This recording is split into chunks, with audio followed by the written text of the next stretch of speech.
Correlation, जब दो variables के बीच में रिलेशनशिप होती है तो वो क्या कहलाता है? कोरिलेशन। जैसे कि मान लीजिए कि मोर इनकम होगी, ठीक है, तो क्या होगा? मोर एक्सपेंडिचर होगा, ठीक है। इन दोनों के बीच में रिलेशनशिप है। अब ये जो रिलेशनशिप होते हैं ये बहुत सारे टाइप्स के होते हैं। सो आपकी जो इग्नू का सिलेबस है उसमें ओनली 2 टाइप्स ऑफ रिलेशनशिप दिए हुए हैं, एक linear and non linear. So in this video we will talk about linear and non-linear relationship। ये जो टॉपिक है as you all know MPC 006 block 2 and unit 1 का है।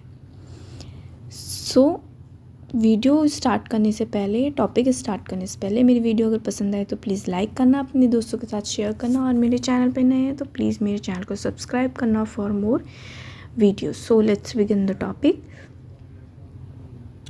सो जैसा कि मैंने बताया कि जो रिलेशनशिप होता है बिटवीन 2 वेरिएबल्स, वो जो रिलेशनशिप है वो बहुत सारे टाइप्स होते हैं।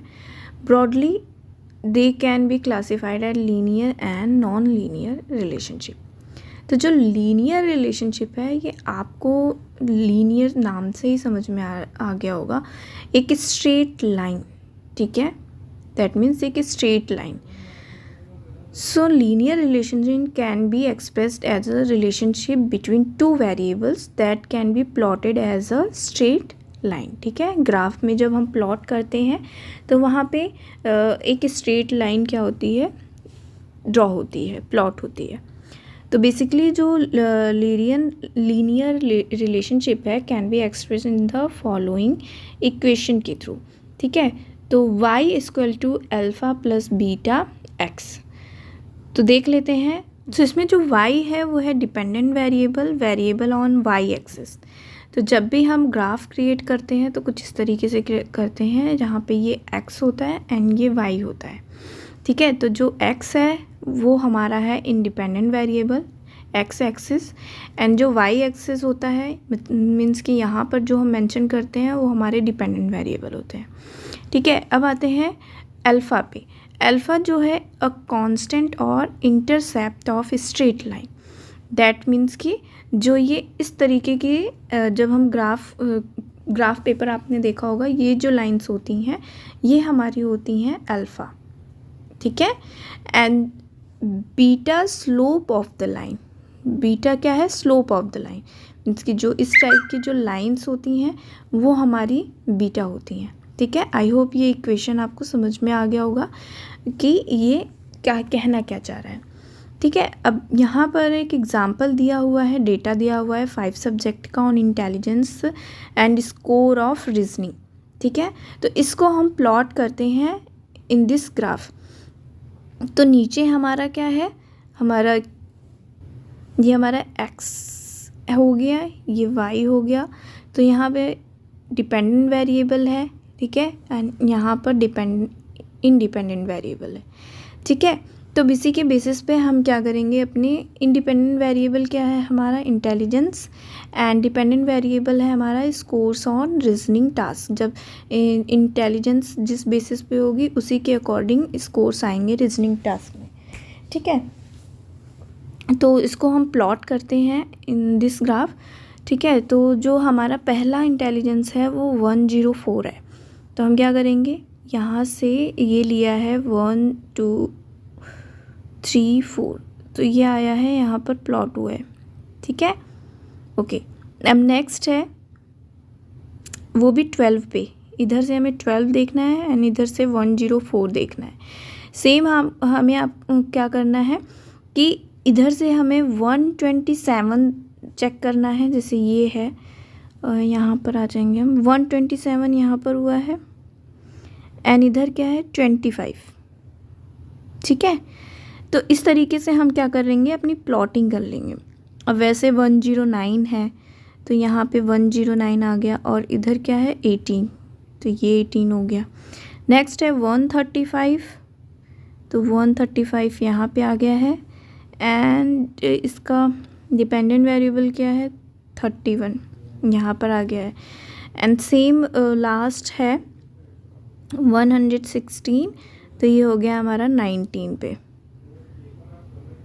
ठीक है, तो ये है, हम इस तरीके से हम प्लॉटिंग करते हैं किसमें, लीनियर रिलेशनशिप में। ठीक है, ओके। अब हमारा इसका मतलब एक ये भी है कि जो हमारा ये प्लॉटिंग हुई है ये हमारी क्या हो रही है, एक स्ट्रेट लाइन क्रिएट कर रही है। ठीक है, तो इसीलिए इसको लीनियर रिलेशनशिप कहा जाता है। ओके, अब आते हैं नेक्स्ट पे। चलिए, Pearson product movement correlation and Spearman, ये लीनियर कोरिलेशन है।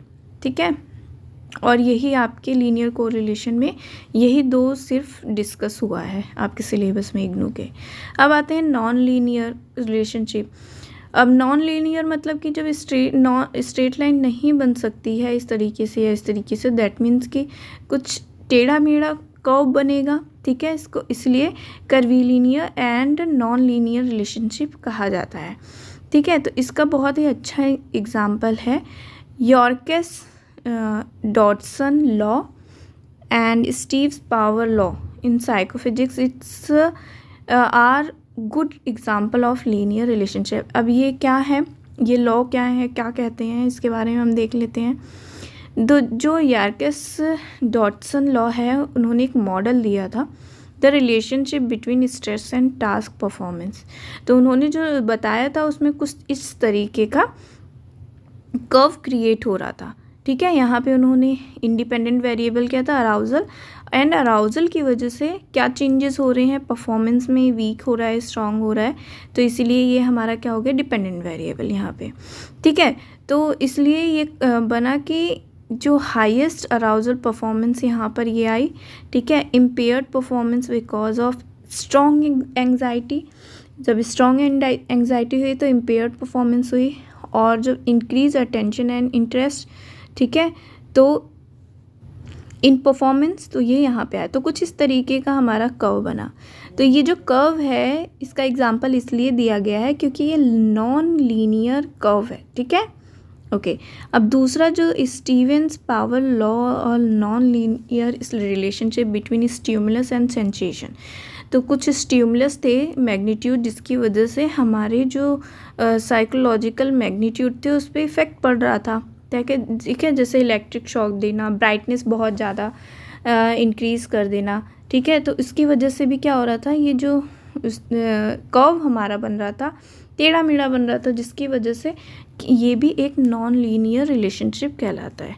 ठीक है, तो जो नॉन लीनियर रिलेशनशिप है वो भी बहुत सारे टाइप के होते हैं, जिसमें से फर्स्ट है cubic, quadratic, polynomial and exponential. ठीक है, ये टाइप थे नॉन लीनियर रिलेशनशिप के। तो ये जो क्वेश्चन है ये 3 मार्क्स में मोस्ट प्रोबेबिलिटी आता है।